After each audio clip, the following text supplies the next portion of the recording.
I got shoved into a pool by my aunt's friend, so I sprayed him with a water gun, making him furious.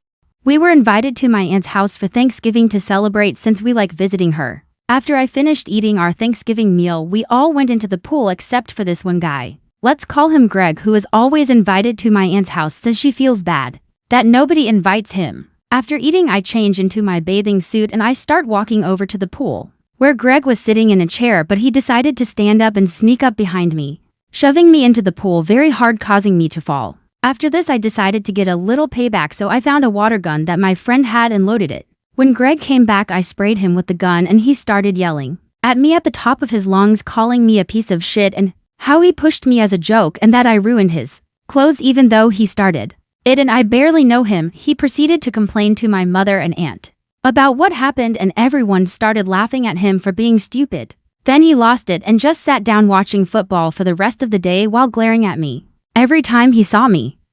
Moving on to our next story.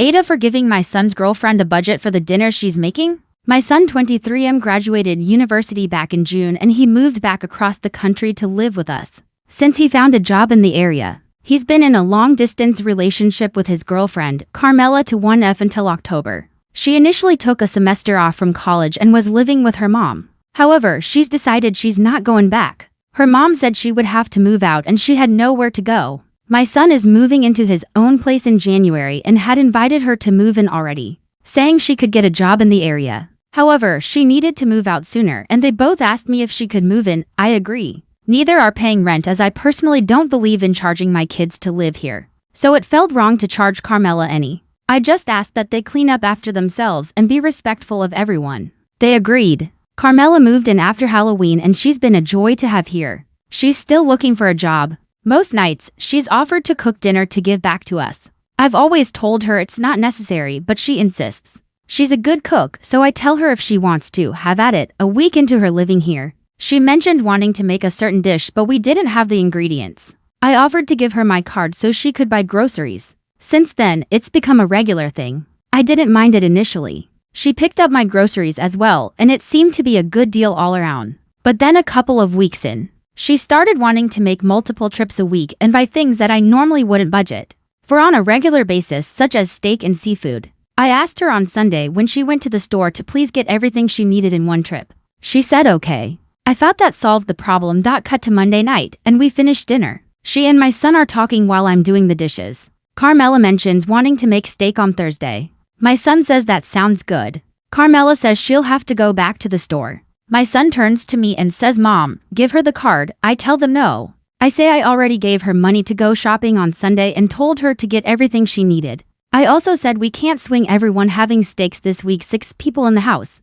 but maybe I can make them for Christmas dinner. I then go on to say if Carmela wants to keep cooking for us, which I appreciate, I am going to put her on a budget. I apologize for not doing it sooner. Carmela looks upset and my son seems offended. Later on, my son tells me I embarrassed Carmela when she's just trying to be nice. I said I appreciate her cooking dinner, but she's doing it on my dime and I can't afford this. I pointed out he's free to give her money to do this. My son pointed out they're only here a few more weeks. Can't I just make my guest happy? Am I really in the wrong here? Before we proceed to the comments, subscribe now. Relevant comments, regardless of her intentions. Treating you as an unlimited bank for food purchases is disrespectful.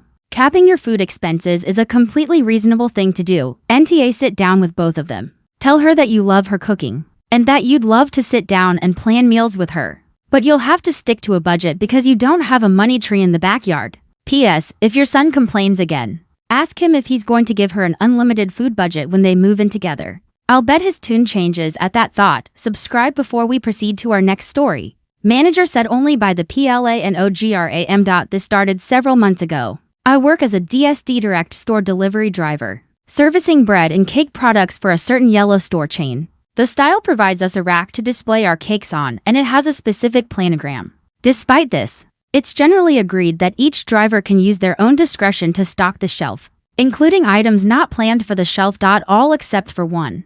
The GM of my smallest store pulls me aside a few months back and complained about my cake rack. I've had several people complaining about the prices on that shelf being mismatched, and were forced to honor the price on the shelf. This was a bit of an unusual complaint, but I was willing to fix it, saying, well, we can fix the pricing on that shelf, no problem. I'll just need you to scan the products and make me a tag, and I'll take care of putting them up. She immediately snapped back, you know that shelf has a planogram, right? How about we just stock it correctly? Very well.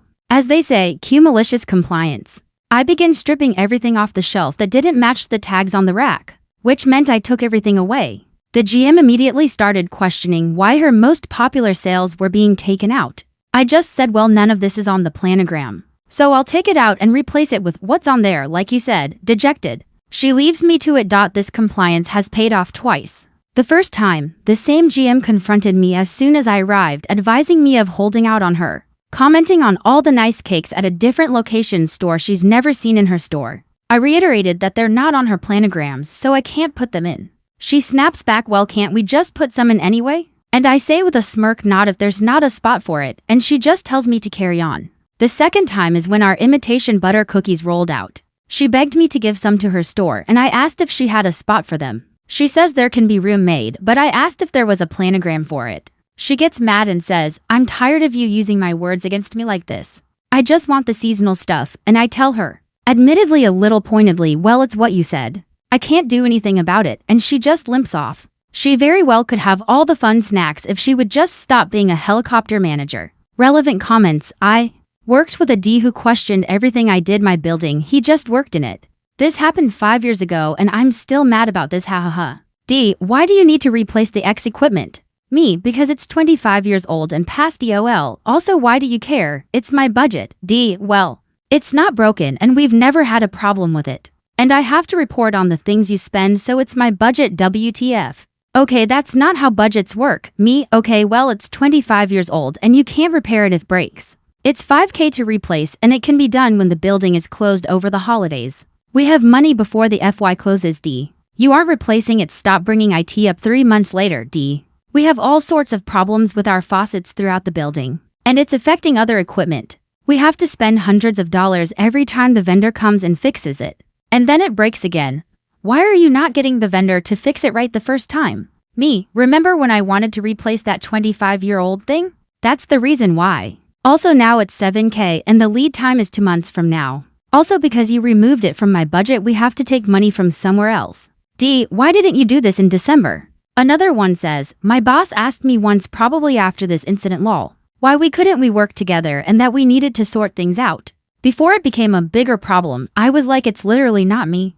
I get along with everyone. I've worked with over 20 other managers and everyone else in every depth. And he's the only person who has to argue and control everything. Like whether or not we are putting signs that say stairs on the stairwell doors. To comply with the fire code and to actually find my way around the building is that guy. And he always says we never had a problem before when I'm telling him we need to do something. Before it becomes a problem. I read a different malicious compliance a while back where the ops sacked the fire marshal on the manager for not complying with fire code. They clogged up the aisle with new product and the employee complained to the manager. But the manager yelled at them to get back to work. Once the fire department found out about it, they closed down the store. During a major sale or the holidays, the store manager stepped in, yelled at the manager and told the manager to start clearing the aisles. Eventually, all hands were called in to get it cleared out faster, but the manager learned. Fire codes are like the IRS, you are doing it or you're getting your behind set on fire. Managers may think they're the shissa and they're rulers of the roost and control everything,